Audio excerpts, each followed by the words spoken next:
Buenas tardes a todos. Muchas gracias a Oleaginosos Uruguay y a la Mesa de Oleaginosos por confiar nuevamente en nuestra firma, en Deloitte, para actualizar este conjunto de información que estamos compilando anualmente sobre el complejo oleaginoso. El complejo oleaginoso es un sector sumamente importante de la economía uruguaya. Ahora lo vamos a ilustrar con bastante claridad. Este es un trabajo que hacemos en un equipo de Deloitte. A mí me toca como responsable del equipo presentarlo, pero es un trabajo de todo un equipo, y quiero en particular agradecer al economista Ignacio Pérez, que estuvo a cargo de una buena parte de este trabajo, y también al ingeniero agrónomo Juan Lorente, que nos acompaña desde hace tiempo en este proyecto. Nosotros empezamos trabajando en esta sistematización de la información y creación de indicadores de complejos oleaginosos en el 2014. Eso tiene como objetivo, digamos, actualizar un conjunto de indicadores cuantitativos que eran importantes para el plan estratégico que se había trazado el conglomerado. Como decía José Pedro recién, no se gestiona lo que no se mide, con lo cual tener buenos indicadores es un elemento clave de cualquier estrategia empresarial y de cualquier estrategia de cooperación interempresarial e interinstitucional, como es el plan estratégico del conglomerado. Nuestro trabajo de alguna manera apela a recopilar y consolidar información que está disponible en bases secundarias, y también a generar información de fuentes primarias. Tenemos que agradecer, ya lo hacía José Pedro, pero nosotros también, a todas las empresas que han colaborado con su tiempo para suministrarnos información y respuestas a las preguntas que les hemos hecho para ir generando este conjunto de información. Hicimos una encuesta a distintos actores que están vinculados a la Mesa de Oleaginosos, que representan, digamos, que nos proporcionan una representatividad relativamente importante, digamos, si pensamos en el área de soja, 13% del área, y mucho más importante si pensamos en los comercializadores de granos, digamos, que nos han suministrado mucha información. Como toda información de origen primario, siempre su valor está condicionada a las características de la muestra, pero nos sentimos bien confiados de que aquí tenemos información sumamente robusta. La confidencialidad en todo el proceso de recopilación de información, análisis y puesta en común es un atributo sumamente importante que tratamos de cuidarlo siempre en Deloitte al máximo, porque algunas de las preguntas que tenemos que ir relevando para hacer este trabajo involucra información que es bastante sensible para las empresas. La presentación, digamos, de alguna manera tiene estos cuatro capítulos: un análisis sobre la campaña 2016-2017. La campaña anterior había sido severamente castigada por el clima, y esta vez el clima le dio revancha al cultivo. Vamos a mirar después los principales impactos del complejo oleaginoso en la economía uruguaya. Después vamos a compartir algunos indicadores de carácter tecnológico que estamos relevando anualmente, y cerramos con algunos comentarios acerca de las perspectivas que estamos viendo para el próximo ciclo. Como decía recién, el año pasado estuvo marcado por una temporada extremadamente complicada para la soja. Arrancó con falta de agua el verano del ciclo anterior, terminó con abundantes lluvias. Eso fue una combinación realmente nefasta para la soja. Este año tuvimos condiciones prácticamente que ideales. Ahí en el gráfico pueden ver lo que son las precipitaciones máximas, mínimas, el promedio histórico con un puntito azul, y en rojo el promedio de precipitaciones efectivamente observado en cada uno de los meses del 2017. Realmente las condiciones fueron sumamente favorables, tanto en lo que fue las condiciones que prevalecieron al inicio del cultivo, que favorecieron la floración, y también luego el clima seco permitió una muy buena cosecha en el mes de abril. Eso hizo que pasáramos de rendimientos sumamente bajos. En la zafra anterior los rendimientos habían sido inferiores a 2.000 kilos a un promedio que estamos estimando en 3.056 kilos por hectárea. Es un aumento de más de 50%. Lógicamente un 50% desde algo muy bajo, pero en el gráfico pueden ver con claridad que es un valor récord en términos históricos y a su vez sumamente alto, digamos, ¿no? Es un récord por una distancia muy significativa. En el gráfico de la derecha pueden ver ese promedio separado en lo que es el rendimiento de soja de primera y soja de segunda. La soja de primera rindió un poco más, 3.100 kilos, la soja de segunda rindió unos 2.900 kilogramos por hectárea, pero en los dos casos tuvimos un aumento sumamente significativo.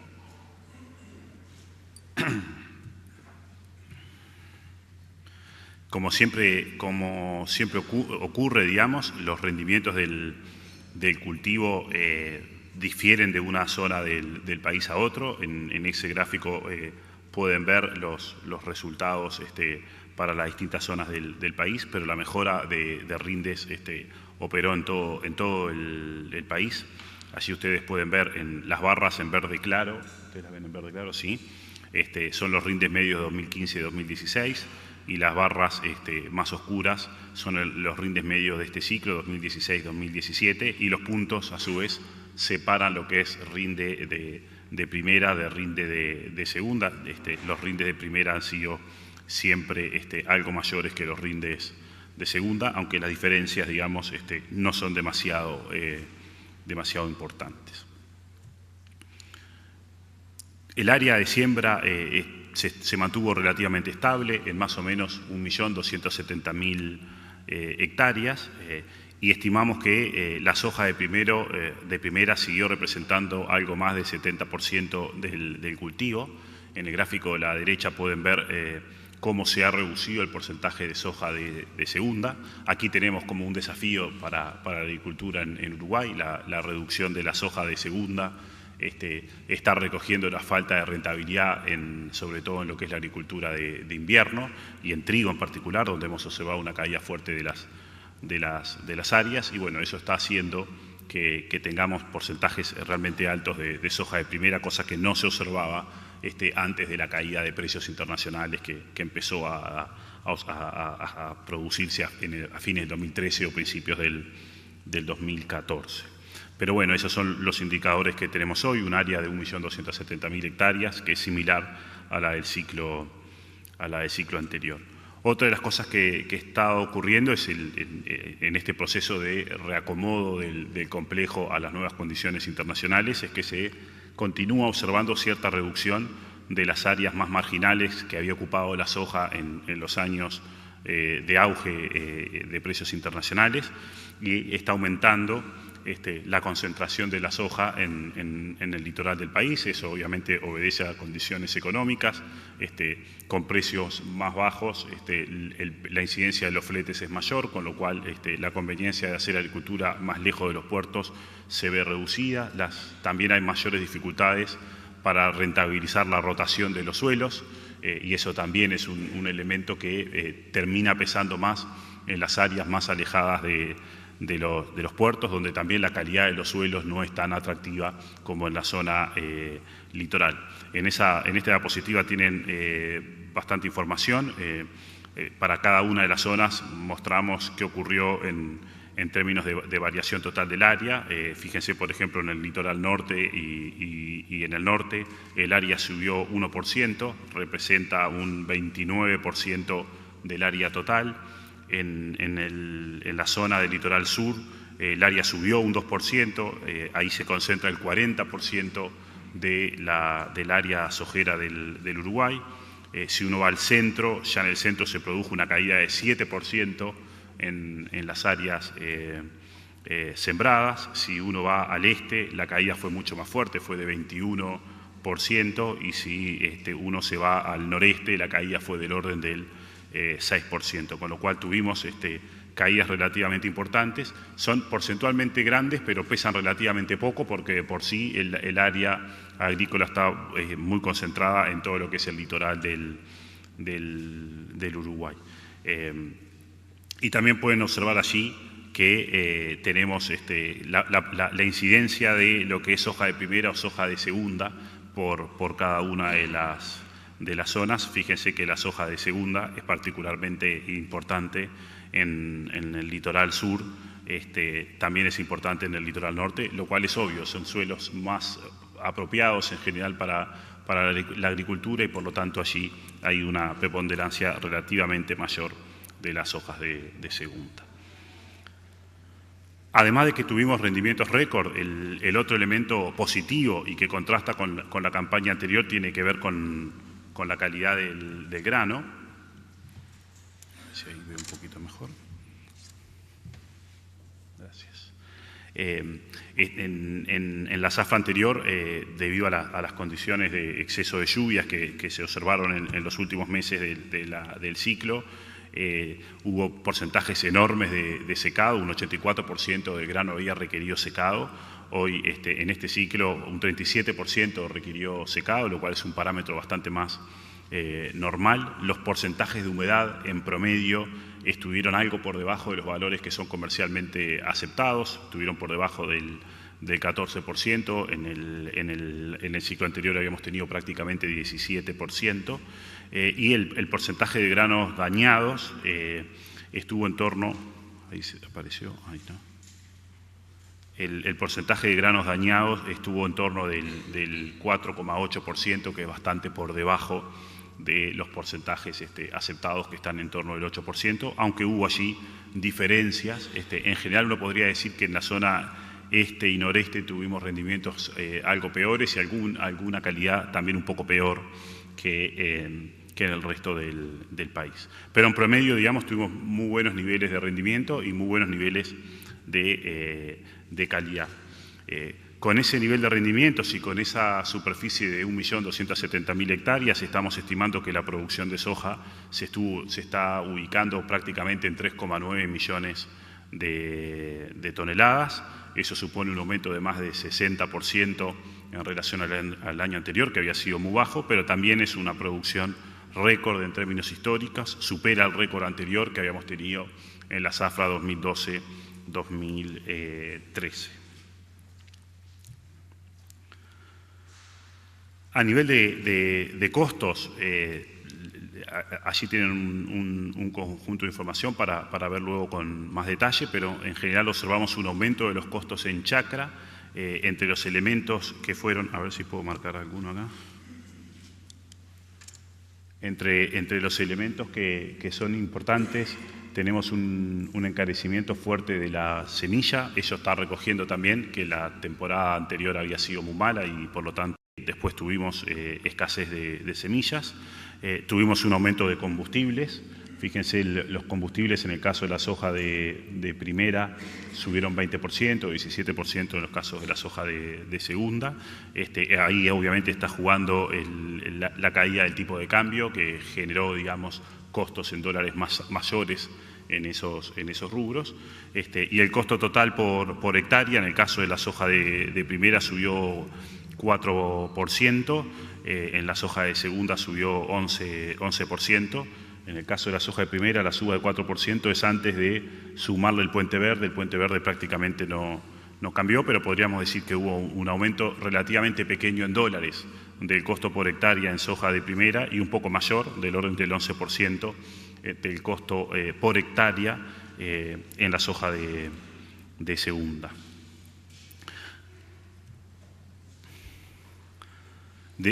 Por otro lado, los costos realizados post cosecha mostraron un descenso fuerte, inclusive pese a que este año tuvimos mayores exigencias de prelimpieza que están asociadas a la entrada en vigor del protocolo con China y a las mayores exigencias que en general está poniendo China este año en lo que tiene que ver con las malezas cuarentenarias.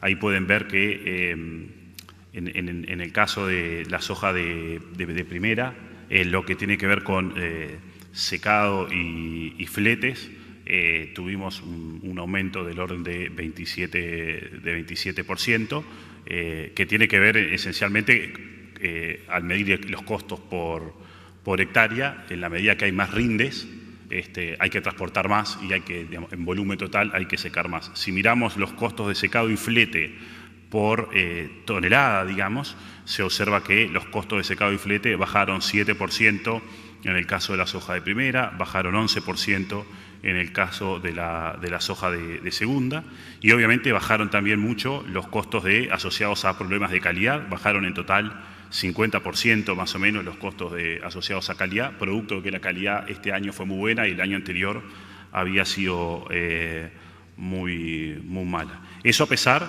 de que en términos de los costos de que aparecieron costos nuevos, digamos, que tienen que ver con las limpiezas por malezas cuarentenarias, que en el ciclo anterior no existían, digamos, y que bueno, que se sumaron en este contexto. Pero bueno, tenemos una reducción del costo por tonelada de la soja de segunda de 23%, y tenemos una reducción del costo de la soja de primera también bien significativo. La soja de primera pasó de costar $257, incluyendo el puente verde, a $197 en el ciclo anterior, con lo cual tuvimos una reducción muy importante de los costos por toneladas que recogen, digamos, como decíamos, mejor calidad y por lo tanto menores costos para tratar los problemas de calidad y mayores rendimientos que permiten también una reducción de costos cuando lo medimos por tonelada. La caída de costos se observó en todo el país. Allí ustedes ven lo que es la evolución de costos por hectárea y por cada una de las zonas en la que tenemos dividido el Uruguay. De todos modos, los costos por hectárea son mayores en la zona este y la zona noreste. Eso recoge en gran medida el efecto de mayores costos de flete, y eso termina afectando la operación en esas zonas del país, pero en todos lados los costos bajaron y allí pueden ver, digamos, la distinción entre los costos que tenemos en dólares por hectárea para la soja de primera y los dólares por hectárea para la soja de segunda. En relación a los precios, estamos observando precios relativamente bajos de la soja. La realidad es que la zafra empezó allá por agosto con precios bastante altos, con una soja en torno de los $400 la tonelada o algo más de $400 la tonelada, pero rápidamente los precios de la soja bajaron a valores más en el orden de $350 la tonelada en Chicago, y allí han permanecido con pequeñas fluctuaciones en torno a ese valor, lo cual es bastante más bajo que los valores de $500 por hectárea por tonelada que teníamos antes del ajuste de precios internacionales, y es como un elemento relevante para la competitividad de la soja y en general de los sectores agroexportadores, porque los costos en Uruguay medidos en dólares, algunos han bajado, como podíamos ver recién, pero en general Uruguay se ha quedado muy caro en dólares, y no es lo mismo estar caro en dólares cuando los precios eran aquellos del 2013 que estar caro en dólares en este momento. A su vez, la comercialización de la soja en este ciclo capturó muy poco del pico de $400 que teníamos al inicio de la zafra, digamos. Probablemente, digamos, había bastantes factores de incertidumbre. Habíamos tenido un ciclo particularmente malo en la campaña anterior. Eso debe haber generado cierta cautela en los productores. Probablemente también se deben haber generado expectativas de que la mejora de precios podía continuar, pero lo cierto es que la comercialización temprana de la soja fue bastante pequeña. En el gráfico de la derecha pueden ver que se comercializó solo un 15% de la soja antes del fin de 2016, se comercializó otro 15% de la soja en los primeros meses del verano, del 1 de enero al 31 de marzo, pero la mitad de la cosecha, la mitad de la producción se está comercializando al momento de cosecha, y todavía nos queda entre un 15 y un 20% de soja sin fijar precio, con lo cual esa primavera de precios de $400 fue poco aprovechada en los hechos, y bueno, estamos pensando que en promedio, el productor promedio en Uruguay va a estar percibiendo más o menos $345 por tonelada por su soja, y ese es el número que vamos a utilizar al momento de calcular los rendimientos del cultivo.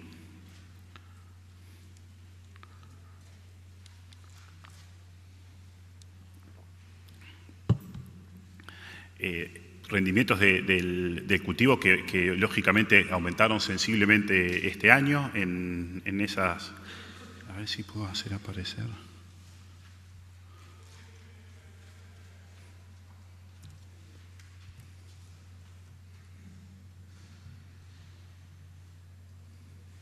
Ahora sí. En esta diapositiva ven en el panel de arriba los resultados para la soja de primera, en el panel de abajo los resultados para la soja de segunda.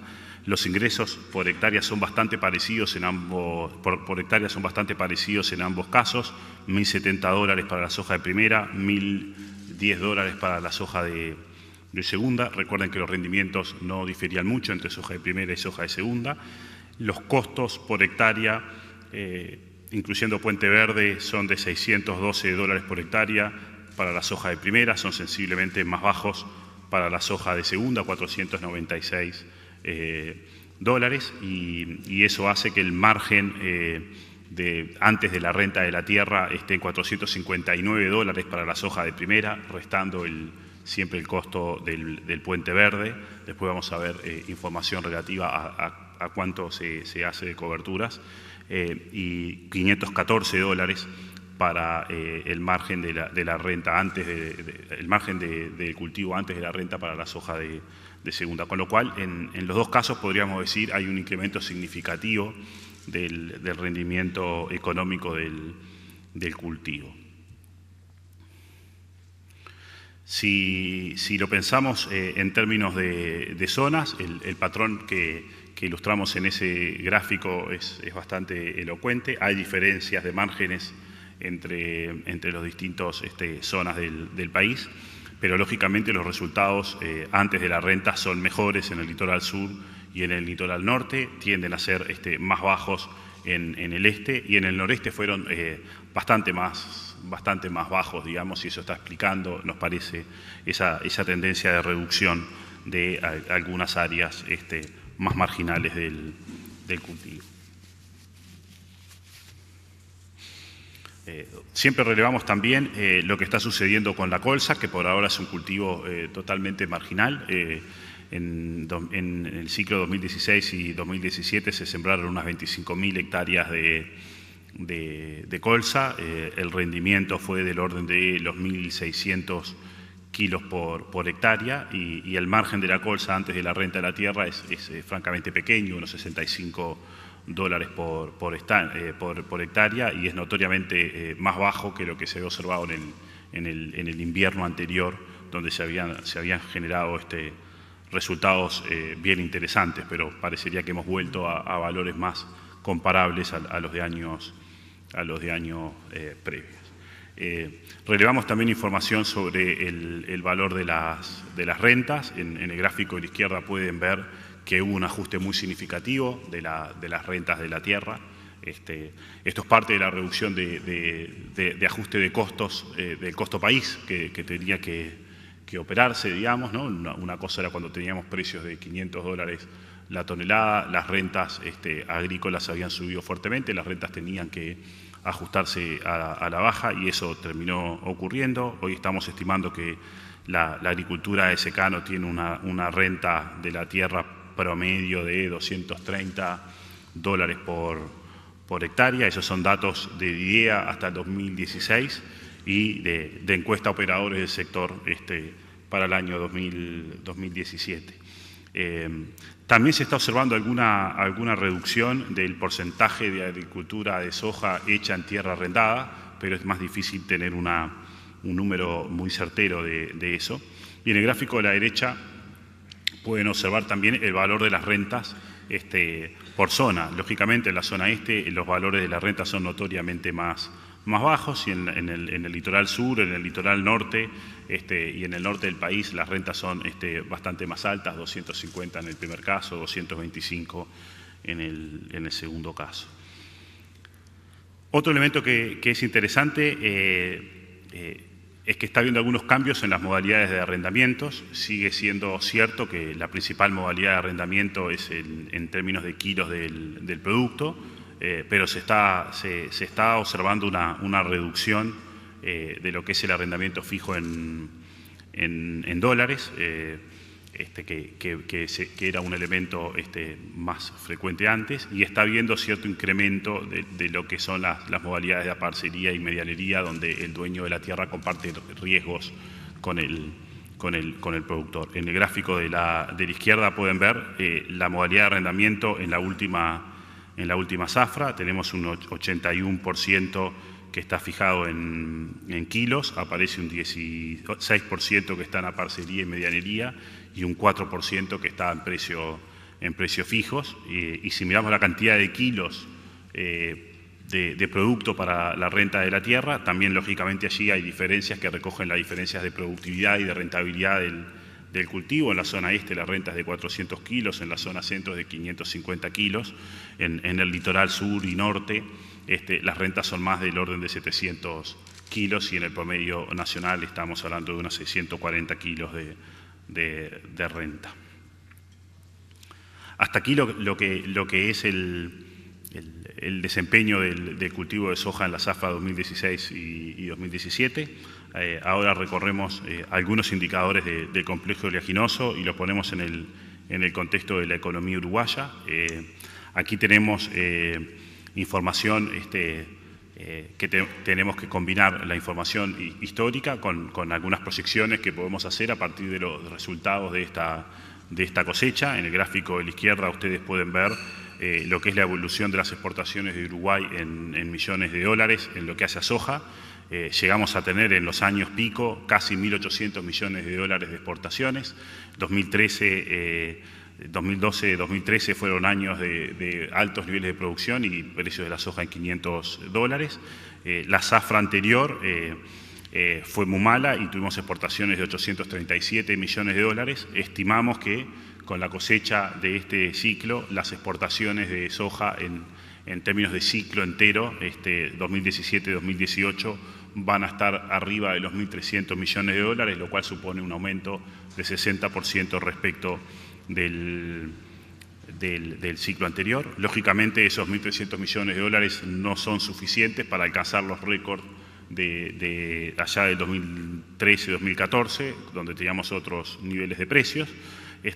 Pero de alguna manera este año podríamos decir que la soja va a volver a ubicarse entre los tres productos de mayor importancia en las exportaciones de bienes del Uruguay. En el cuadro de la derecha pueden observar las exportaciones, acá ya no es del ciclo de la soja, sino es el año civil 2016. En el año civil tuvimos exportaciones de carne de 1.400 millones de dólares, exportaciones de celulosa de 1.200 millones de dólares, y la de la soja habían sido 850, 860 millones de dólares. Lógicamente también podrán estar cambiando los valores de la carne y de la soja, pero es razonable pensar que vamos a ver a la soja bastante cerca de la celulosa y de la carne nuevamente. Ese trío carne, celulosa, soja vuelve a ser sumamente claro, muy despegado de cualquier otro rubro agroindustrial. Las exportaciones de arroz son de 400 millones, los lácteos 360 millones. Miremos ahora lo que es el valor agregado en el sector. Para computar el valor agregado en el sector tenemos que comparar lo que son los valores de venta con los costos en los que se incurre en el sector. En esta diapositiva ustedes tienen los costos incurridos en la chacra asociados al cultivo. En el año 2013-2014 Uruguay gastaba 700 millones de dólares en las chacras de soja. En el año 2016-2017 gastó 455 millones de dólares según nuestra estimación. Lógicamente aquí hay dos factores, un factor importante que es la reducción de las áreas desde los picos del 2012, 2013, 2014. También hay algún ajuste de costos que es importante. Y esos 455 millones de dólares tienen esa apertura que ustedes pueden ver allí: fletes, servicios técnicos, seguros, combustibles, agroquímicos, fitosanitarios, fertilizantes, semillas, inoculantes, labranzas y aplicaciones. Todo eso son 455 millones de dólares que los productores pagan a los proveedores de todos esos productos y servicios. A su vez, el valor de producción de la soja va a estar en torno de los 1.200 millones de dólares. Ese es el valor de producción en la chacra. En la puerta de la chacra la soja vale 1.200 millones de dólares. Vale mucho más que los 700 millones de dólares que valieron el año pasado, donde tuvimos mucho menos producción. El año pasado los productores habían gastado 424 millones de dólares en insumos. Este año gastaron un poco más, 455 millones. La diferencia entre el valor de la producción y los insumos gastados en la chacra es el valor agregado en la chacra, y el valor agregado el año pasado fue de 276 millones de dólares. El valor agregado este año es de 755 millones de dólares, es decir, hay mucho más valor agregado, y ese valor agregado lo podemos a su vez descomponer en distintos ítems. En este gráfico tenemos por un lado el valor agregado, que es arrendamiento y que es valor agregado percibido por el dueño de la tierra, que fueron unos 160 millones de dólares el año pasado y que son 135 millones de dólares este año, y el resto del valor agregado que de alguna manera paga salarios, paga intereses y paga el margen de explotación de la empresa antes de las depreciaciones. Toda la información de Producto Bruto Interno y valor agregado en Uruguay es valor agregado bruto, es decir, no es el valor agregado netamente percibido si uno le resta después las depreciaciones, pero es valor agregado al fin. Y bueno, ese valor agregado había sido 116 millones de dólares arriba de lo que era arrendamiento, y hoy fue 620 millones de dólares. Gran parte de esa variación, lógicamente, es mejora de margen del productor. A su vez, después que la soja sale de la chacra, la soja se dirige a las plantas de los comercializadores y hacia los puertos, y ahí recibe servicios de acondicionamiento, de transporte desde la chacra al silo y del silo al barco, y los servicios de comercialización. Estimamos que los servicios de acondicionamiento, transporte y comercialización ponen otros 190 millones de valor, y eso da un total, digamos, si sumamos 1.210 más 190, son unos 1.400 millones de dólares en fuentes generadoras de valor. Casi toda la soja se exporta, una pequeña fracción de la soja queda en el mercado uruguayo para industrialización, particularmente lo que es biocombustibles. Y en la diapositiva tienen a la derecha también una apertura de esos 190 millones de dólares. La parte más importante son el valor de los servicios de transporte, y tenemos luego secados y acopios, logísticas en puerto y comercialización, que son unos 60 millones de dólares. Otra forma de ver estos mismos números es tratar de llegar a cuánto valor agregado en el país se realiza a través de la soja, y a su vez a localizar ese valor en las distintas etapas de la cadena de valor. La cadena de valor oleaginosa, digamos, involucra a proveedores de los productores, que es lo que llamamos así proveedores, involucra a los productores, que es lo que ponemos chacra, involucra a todos los actores que participan del transporte, del acondicionamiento y comercialización. Entonces uno diría, tenemos 1.400 millones de dólares de valor de producción. Ese es el valor de producción, ya no en la chacra, es el valor de producción arriba del barco, y de esos 1.400 millones de dólares tenemos que hay 1.110 millones que es valor agregado en el país. Eso representa un 1,8% del PBI, entonces podríamos decir el complejo de sojero le pone al país un Producto Bruto Interno de 1.100 millones de dólares, 1,8% del Producto Bruto Interno total. Utiliza insumos importados por 290 millones de dólares. ¿Dónde están esos 1.110 millones de dólares en términos de la cadena de valor? Hay 215 millones de dólares que es valor agregado, es Producto Bruto Interno de los proveedores, de los productores. Hay 620 millones de dólares que es valor agregado del productor de soja. Hay 135 millones de dólares que es valor agregado del dueño de la tierra, que arrienda la tierra de su propiedad para la soja. Hay 140 millones de dólares que es valor agregado en quienes prestan servicios de transporte, comercialización y acondicionamiento, y eso es lo que suma a los 1.110 millones de dólares. Otra forma de expresar estos mismos números es como porcentaje de valor por cada 100 dólares exportados de soja. La razón por la cual nos gusta hacer este cálculo, y lo hacemos todos los años, es que habitualmente se suele pensar que en la soja no hay valor agregado. Esa es una frase bastante urbana, por decirlo de alguna manera, que suele confundir a veces valor agregado con industrialización, o que suele confundir valor agregado con contenido tecnológico de las cosas. Obviamente, si uno piensa en un automóvil, por ahí hay mucho contenido tecnológico. Eso es una cosa como una máquina, tiene un montón de componentes sofisticados. Pero no necesariamente armar un auto en Uruguay tiene mucho valor agregado si importamos todas las partes y nos limitamos a ensamblarlas. Eso genera muy poco valor agregado en el país. En términos de esta torre que tenemos en la derecha, tendríamos un producto muy caro, pero que casi todo es importado, y la parte de abajo, y muy poquito es valor agregado. Que tiene esa visión de que la soja no agrega valor, es que hay una falsa noción de que el agregado de valor es avanzar en una cadena de valor hacia adelante, con independencia de cuánto más vale avanzar. En definitiva, uno podría pensar en algún momento futuro que Uruguay industrialice la soja y la transforme en aceite y harinas, pero no necesariamente eso vale mucho más porcentualmente. Es decir, transformar un poroto de soja en aceite vale algo más, pero no necesariamente es mucho más.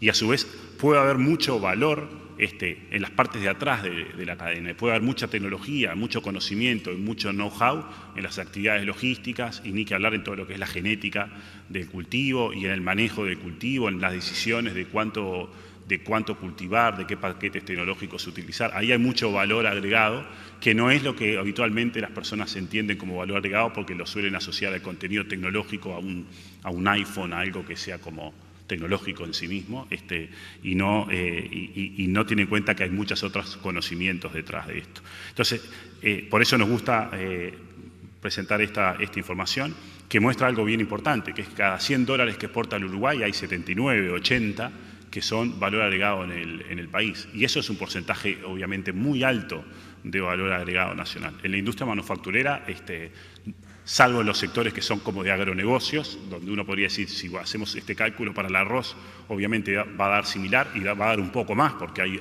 la industrialización del arroz, pero hay muchas otras industrias manufactureras donde el porcentaje de valor agregado nacional es bastante más pequeño que el valor agregado en la soja. Y bueno, esos 79 dólares de cada 100 exportados de valor agregado se reparten proporcionalmente con los mismos números que estábamos viendo recién, digamos, ¿no? De los 80 dólares de valor agregado que tenemos cada 100 exportados, hay 54 que ocurren en la chacra, 15 que ocurren en los proveedores de los productores y 10 que ocurren en quienes prestan servicio de transporte, acondicionamiento de granos y comercialización.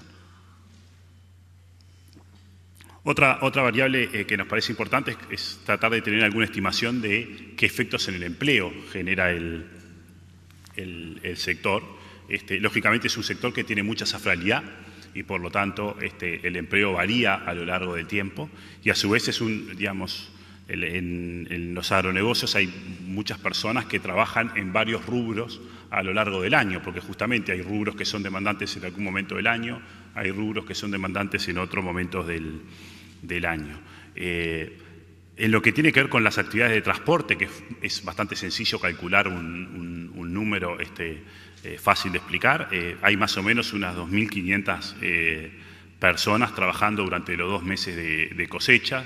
Para llegar a ese número no hay más que tomar la producción, que son 3,7 millones de toneladas, hacer algunos supuestos de cuánta capacidad tiene cada camión, unas 29 toneladas, cuántos viajes hay que hacer, cuántos viajes hace cada camión, asumir que en cada camión hay un empleado, y ahí salen que tenemos unas 2.500 personas trabajando durante esos 2 meses, que si los quisiéramos llevar a empleo full time de un año entero serían algo más de 400 personas. Pero hay obviamente mucha más gente trabajando en todas las actividades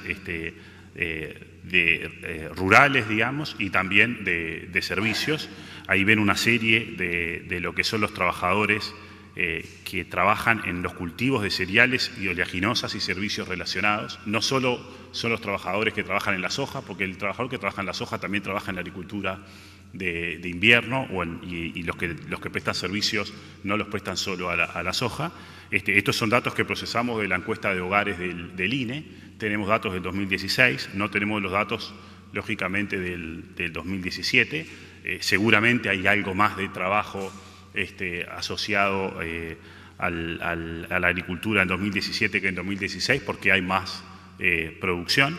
Pero bueno, esa es la serie que tenemos hoy y más o menos podemos decir que hay 12.000 empleos que están afectados de manera directa a lo que son actividades de transporte, actividades de trabajo rural y servicios prestados a los cultivos de cereales y oleaginosos en el país. Es a todos los cultivos de cereales y oleaginosos, pero todos sabemos que la soja es como el ancla de la agricultura de secano en el Uruguay.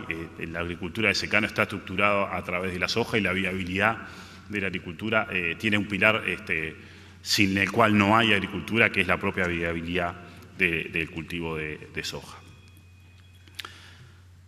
Pasamos ahora a ver algunos indicadores de carácter tecnológico. Me limito más aquí a compartirlo con ustedes. Hoy verán rápidamente que esta no es el área de especialidad que tenemos en Deloitte, pero bueno, estamos recopilando año a año este tipo de información que apunta a tener una mejor comprensión de todos esos elementos, fechas de siembra y cosecha, cultivares utilizados, qué cultivos anteceden al cultivo, que es información relevante para entender cómo está rotando la soja, elementos relativos a la fertilización, a la densidad de la siembra, origen de las semillas, porcentajes de agricultura por ambiente, con riego, etcétera. Digamos, hay un montón de información que estamos recopilando. Voy a comentar algunos de esos indicadores solamente, sin perjuicio de que la mesa tiene toda esta información. En términos de momentos de siembra y cosecha, tuvimos condiciones climáticas favorables, permitieron una siembra más tardía y una cosecha temprana. La soja de primera se sembró prácticamente el 90% en la primera quincena de diciembre, la soja de segunda se sembró 95% en la segunda quincena de noviembre, y las cosechas de primera fueron en abril, más de la mitad de la cosecha en la primera quincena, y las cosechas de segunda fueron entre la segunda quincena de abril y la primera quincena de mayo. Estamos observando una importancia mayor de los propios oleaginosos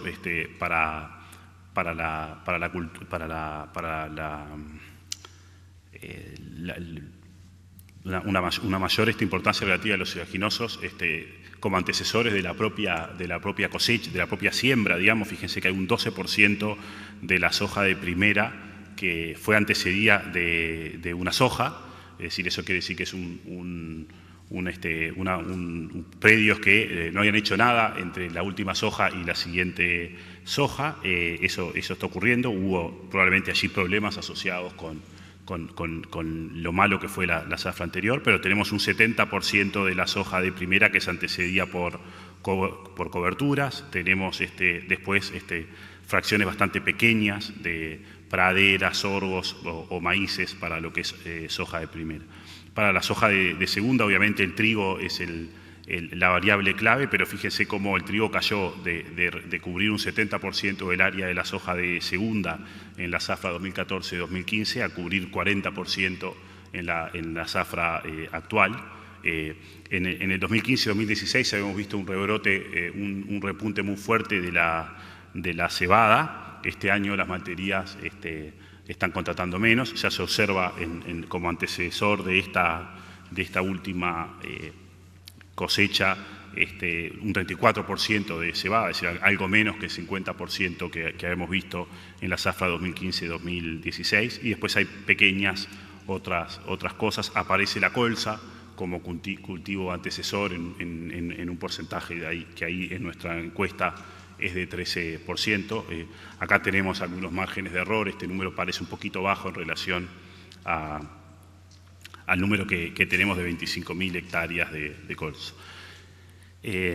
Siguiendo con la tendencia de las últimas zafras, volvió a aumentar la presencia de algunos problemas como la chinche alcanzó la totalidad del área, la lagarta representó un 13% del área, que es algo que se ve más favorecido con el verano que tuvimos.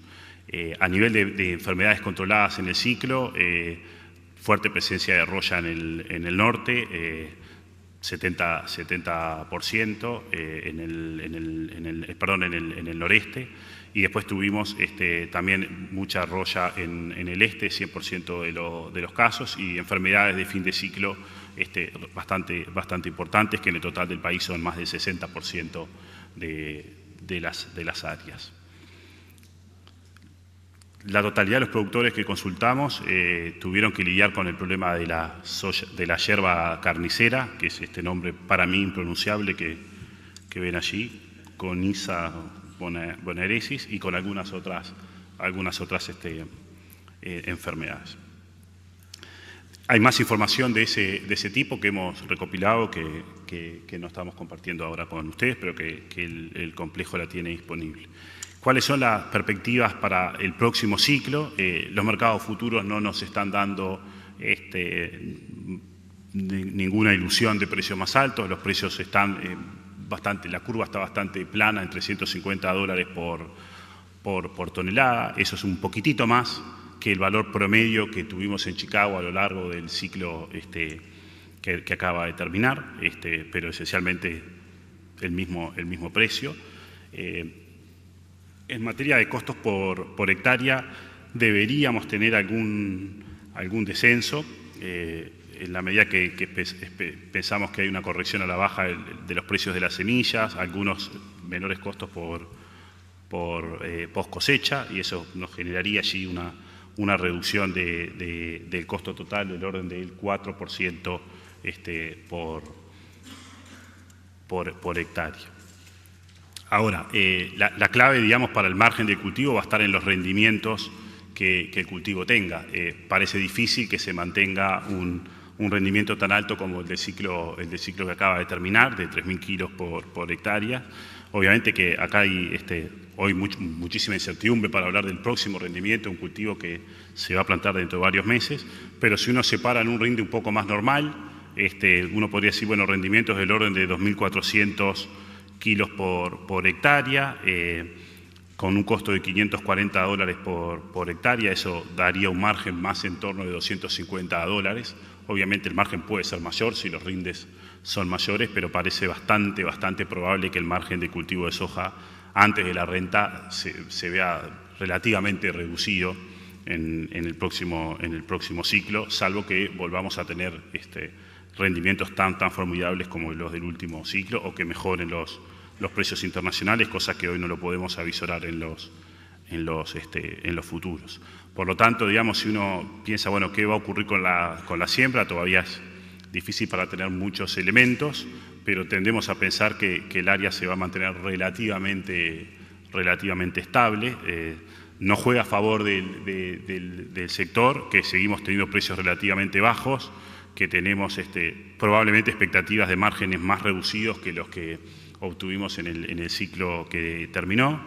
Probablemente algunas dificultades de financiamiento para algunos productores. En general estamos viendo el sistema bancario un poco más atento a algunos problemas de morosidad. No hay en Uruguay un aumento muy fuerte de la mora bancaria, pero hay algunos casos importantes que generan siempre algunos efectos de mayor cuidado del crédito por parte de los bancos. Como elementos a favor, digamos, del mantenimiento del área, sin duda vamos a tener esta vez mucho más semillas, que fue un problema de la zafra anterior, y la realidad es que tampoco hay muchas mejores oportunidades, faltan otras alternativas atractivas para el productor, con lo cual tendemos a pensar que el área más o menos se va a mantener en estos niveles, a pesar de que los productores deberían estar incorporando una expectativa de menor rentabilidad que la que obtuvieron en el ciclo que está terminando. Los dejo por acá y muchas gracias por el tiempo que me dedicaron.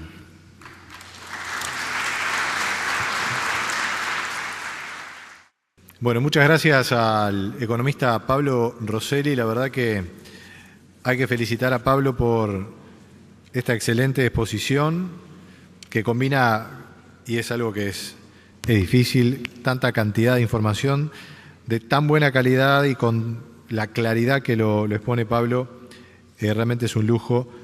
Y bueno, la descripción con los datos zafra a zafra y con la dinámica de lo que es el sector expuesto con muchísima claridad.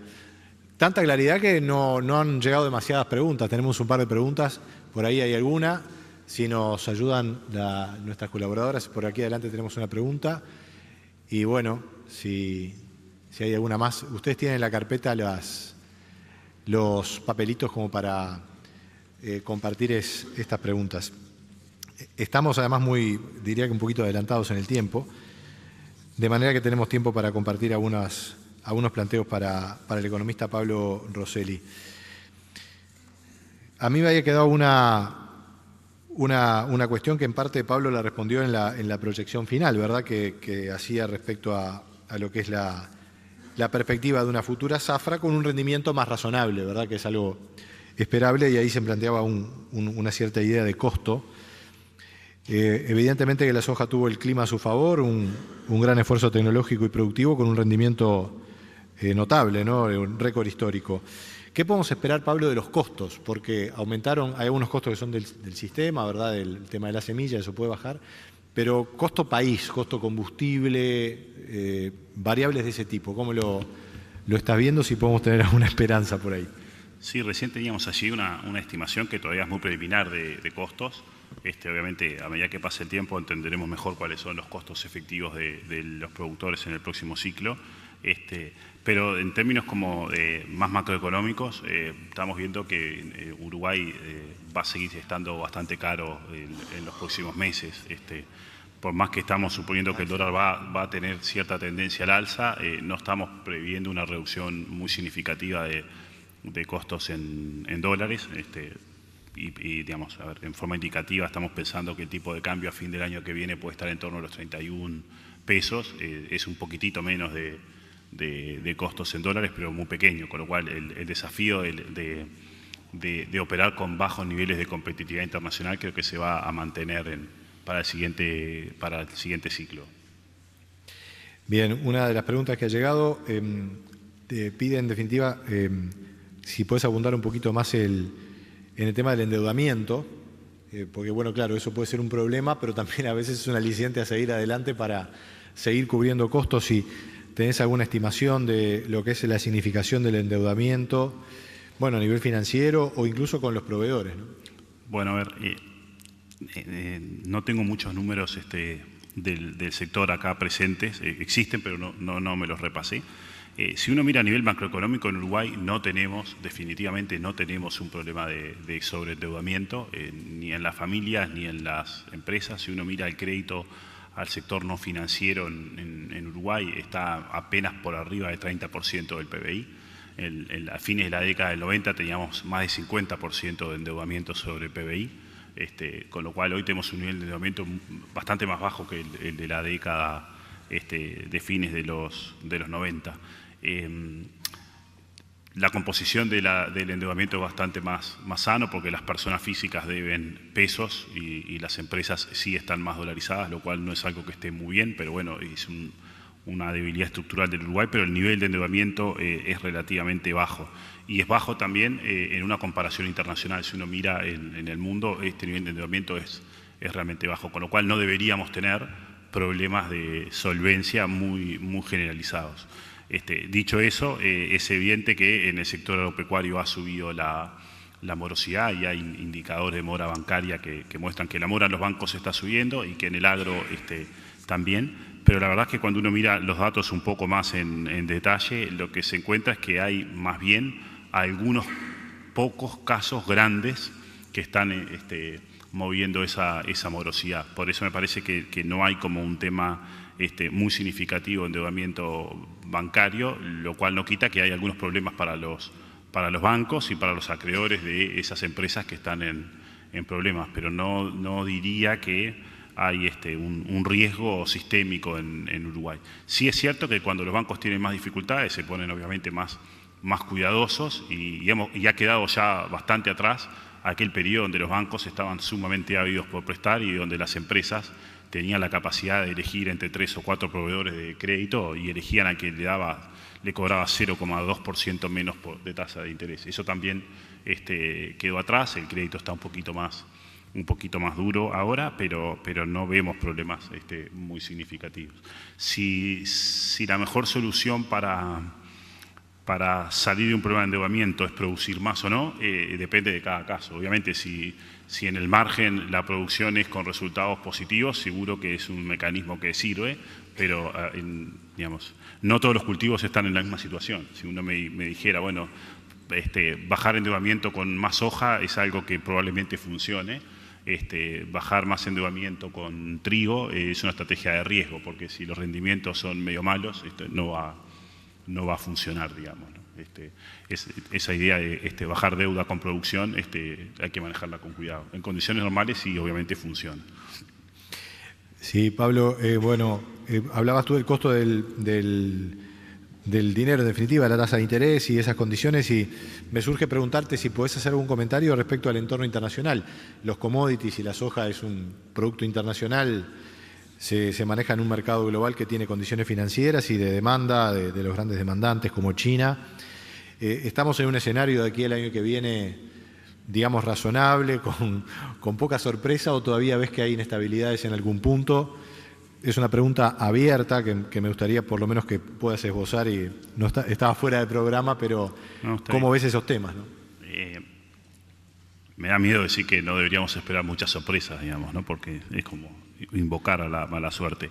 No, yo creo que las condiciones financieras internacionales son muy buenas para Uruguay en el contexto actual. Lógicamente no son el boom de commodities que terminó, digamos, el boom de commodities terminó en 2014 y uno nunca sabe cuándo podrá venir otro boom de commodities, pero si uno mira la historia, estos booms ocurren muy esporádicamente, con lo cual yo creo que Uruguay tiene que acostumbrarse a que los precios de exportación van a ser notoriamente más bajos que antes, y razonablemente no deberíamos pensar nuestros negocios con precios muy distintos de los actuales. Ni distintos para arriba, ni distintos necesariamente para abajo. Si uno piensa el crecimiento de la economía mundial es un crecimiento sano, estamos teniendo en Estados Unidos un desempeño de la economía que para mí es como lo mejor que nos puede pasar para Uruguay, que es que Estados Unidos crece, tiene un desempleo bajo, pero no crece tanto como para que tenga una inflación alta. De hecho, la inflación está un poquito por debajo de la meta de 2% que tiene la Reserva Federal. Eso es una buena razón para pensar que el proceso de suba de tasas en Estados Unidos va a ser un proceso sumamente lento. Si uno mira Europa, las conclusiones son parecidas. Europa está de a poquito saliendo de la tremenda crisis financiera que tuvo en 2007 y 2008, con el impacto después de nuevo en 2011. Pero es un crecimiento moderado que también nos hace pensar que las tasas de interés van a ser bajas. Las tasas en Japón son bajas hace un montón de tiempo y yo creo que hay como un escenario en el cual lo más probable es que por muchos años las tasas de interés sean bajas. Y eso es propicio para las economías emergentes, porque en definitiva si las tasas de interés son relativamente bajas en los países desarrollados, deberíamos ver flujos de inversión, de capital en las economías emergentes que hacen las cosas bien. Obviamente que el que haga las cosas mal en algún momento va a tener que pagar las consecuencias, pero si hacemos las cosas bien tenemos como un buen contexto financiero. Si miramos el desempeño de China, el mundo se asustó mucho con China. China obviamente dejó de crecer al 10% anual o 9% anual que vimos desde el 1980 hasta el 2013, con la excepción del año de Lehman Brothers. China no podía mantener esas tasas de crecimiento porque ese modelo de crecimiento tenía sustento en que China era una economía pequeña para el mundo. En el año 80 China creo que representaba 2 o 3% del PBI mundial, pero actualmente representa más o menos el 15, un poco más del 15% del PBI mundial. Si uno es el 15% del PBI mundial, no puede pensar que va a crecer vendiéndole mucho a todo el mundo, porque en algún momento uno empieza a ser el mundo mismo, digamos, ¿no? Y entonces China tenía que irse a un modelo de crecimiento basado en la demanda interna, más basado en la demanda interna. Eso probablemente iba a acontecer y no sabíamos que iba a acontecer tan rápido. Había quienes decían que sí, pero digamos, primero el mundo está descubriendo a China, digamos, por segunda vez después de Marco Polo, creo. y no entendíamos muy bien qué pasaba en China, pero ya había gente hace muchos años que decía China se tiene que cambiar su modelo de crecimiento. Yo creo que lo que terminó precipitando eso fue la crisis financiera internacional, porque los principales clientes de China empezaron a crecer mucho menos que antes. Pero creo que era algo que iba a pasar igual. El problema es que es el modo en que eso está pasando. La respuesta instantánea del gobierno chino a la crisis internacional fue aumentar las inversiones, y entonces hubo de 2009 o 10 para acá un auge muy fuerte de inversiones en infraestructura, algunas de ellas de muy dudosa razonabilidad económica. Eso ha generado una expansión enorme de la deuda en China. Esa expansión de la deuda, digamos, genera luego temores sobre los problemas que el sistema financiero pueda impactarle a toda la economía, y yo creo que con esos temores vamos a convivir, digamos, porque la deuda en China está en valores muy altos, y lo que China tiene que lograr es pasar de un modelo que se volvió como adicto a la infraestructura a un modelo mucho más balanceado, con mucho más consumo privado. Pero eso es un proceso mucho más largo porque involucra que las personas ahorren menos. Las razones por las cuales las personas ahorramos son bastante oscuras, digamos, es de los temas sobre los cuales los economistas tenemos menos certezas, tenemos muchas hipótesis de qué es lo que nos lleva a ahorrar, pero poca certeza de cuánto pesa cada uno de esos factores. Entonces pensar que una economía empieza a consumir mucho más es algo que se precisa, pero no es muy fácil lograrlo, digamos. Con lo cual vamos a tener que convivir con ese temor de que en China hay problemas, y eso va a poner como miniciclos en la economía internacional. Va a haber momentos donde los mercados se asustan más por algunos datos negativos de China, y momentos donde los mercados se asustan menos porque ven mejores momentos. Creo que también pasamos del 2014 a mitad del 2016 por mucha angustia en relación a China. Ahora hay un clima bastante más favorable en relación a China. China está creciendo casi 7% anual, lo cual es una muy buena tasa de crecimiento. De alguna manera se disipó el temor de que China se fuera a tasas del 5%. Y yo creo que en general vamos a ver muchas economías emergentes creciendo a tasas suficientes para que la demanda de alimentos sea una demanda firme, con lo cual yo creo que digamos, tenemos por delante una expectativa de tener precios buenos para nuestros alimentos. Probablemente no vamos a volver a ver en ningún momento muy cercano un boom de commodities como el que ya vimos.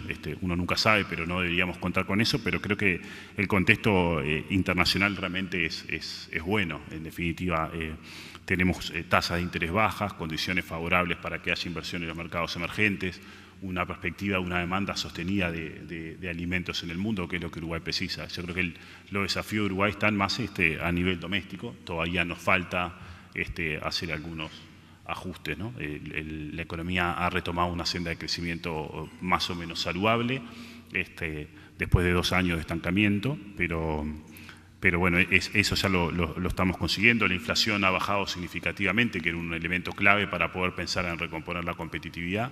Nos falta terminar de resolver las cuentas públicas, y nos falta cambiar nuestros precios relativos. Yo creo que eso es algo que va a tomar su tiempo, que va a ocurrir lentamente, y que tenemos 2 o 3 años por delante donde Uruguay va a seguir siendo caro en dólares, digamos, ¿no? Y bueno, habrá que convivir con eso. Gracias, Pablo. Un par de preguntas finales y ya a tono de abuso. Bueno, hay una pregunta que es abierta y el tema se iba a introducir en algún momento, así que para el economista, ¿qué opina del protocolo con China? Menos mal que dijiste lo economista, porque así ya puedo decir que no sé. Es una pregunta abierta, ¿no? Pero bueno. No, la verdad que desconozco totalmente los detalles del asunto. Sí entiendo que aquí estamos, por un lado, ante un protocolo que Uruguay firmó, que habrá que evaluar la conveniencia o no de haber firmado ese protocolo. Es algo sobre lo cual no puedo opinar. Por otro lado, estamos también ante un gran jugador del comercio internacional que fija estándares, digamos, y eso no va a pasar con cualquier comprador grande. Los compradores grandes fijan estándares. Yo entiendo que los estándares, puedo estar equivocado, pero creo que los estándares que están en el protocolo son los estándares que tiene China. Habrá que ver en todo caso qué más implica haber firmado el protocolo versus no tener el protocolo. Que China ponga más exigencias para comprar, o que ponga un mayor énfasis en el cumplimiento de las exigencias sanitarias, digamos, es algo que, tenemos que convivir con eso. Me preocuparía mucho, sí, que fuesen exigencias que terminaran siendo solo exigidas a Uruguay y no a a grandes compradores, pero también eso es parte del mundo, bienvenidos al mundo real, digamos, ¿no? Cuando uno es chiquito, puede verse sometido a presiones que a un grande no se la hacen. A ver, pero eso pasa en todo lo que es el comercio internacional, absolutamente todos los días. Hacer exigencias. ¿Se imaginan a China frenando las importaciones de oleaginosos y de alimentos de Brasil y Argentina? Y no, porque el volumen lo precisa. ¿Y puede hacerlo con un país pequeño? Y eventualmente sí. Tampoco me queda muy claro que tenga China algún incentivo en maltratar a algún país pequeño como Uruguay, digamos, ¿no? Pero bueno, tenemos que convivir con un hecho cierto, que es que los grandes jugadores ponen condiciones y Uruguay no va a poner condiciones. Una pregunta puntual. ¿Qué proporción estima el trabajo de ustedes, Pablo, de uso de semilla de reserva de productor y compra de semillas, si es que tienen alguna estimación de...? Creo que no entendí mucho la pregunta, pero... En cuanto a compra de semilla en el mercado o reserva de semilla, digamos, de uso. ¿Y cuál es la pregunta? ¿Qué proporciones tienen de una cosa y de otra? No, la verdad que no lo sé. Desconozco si lo tenemos, de hecho, pero no lo tengo. La respuesta corta es no sé. La pregunta estaba planteada y teníamos el deber de hacerla. La última. Hablabas de infraestructura y que China se mostraba adicta a la infraestructura y eso tenía que cambiar. Bueno, si hay alguien que nos ha mostrado adicto a la infraestructura es Uruguay, ¿no? Y hoy de mañana se presentó el proyecto del tren central, que obviamente ha tenido como motivador la eventual nueva planta de celulosa. Desde el análisis tuyo como economista y desde el punto de vista de un agronegocio como la soja, ¿eso puede implicar alguna novedad importante para un sector como el agrícola, ese tren de paso de los toros a Montevideo, si es que se concreta? Y yo creo que, a ver, es como un tema que habrá que ir pensándolo con tiempo, pero la reactivación de una vía férrea que corra de norte a sur en el Uruguay puede tener efectos importantes para la agricultura, sobre todo porque la agricultura que se hace de la vía férrea al este del país está muy lejos de los puertos, con lo cual perfectamente podría terminar cambiando la ecuación, podría mejorar la atractividad del puerto de Montevideo, la atractividad de la agricultura al este del país. Pero bueno, no nos anticipemos, también sabemos que el ferrocarril es un medio de transporte que es muy propicio cuando uno tiene que recorrer distancias relativamente grandes. Y uno de los problemas que tenemos en Uruguay es que el Uruguay es chico, entonces tampoco me resulta evidente que mucha soja termine luego, por mencionar un ejemplo, siendo transportada por esa vía férrea, pero algo de eso va a ocurrir. ¿Cuánto? No tengo idea. Economista Pablo Rosselli, muchísimas gracias. Un aplauso muy merecido para Pablo por la presentación.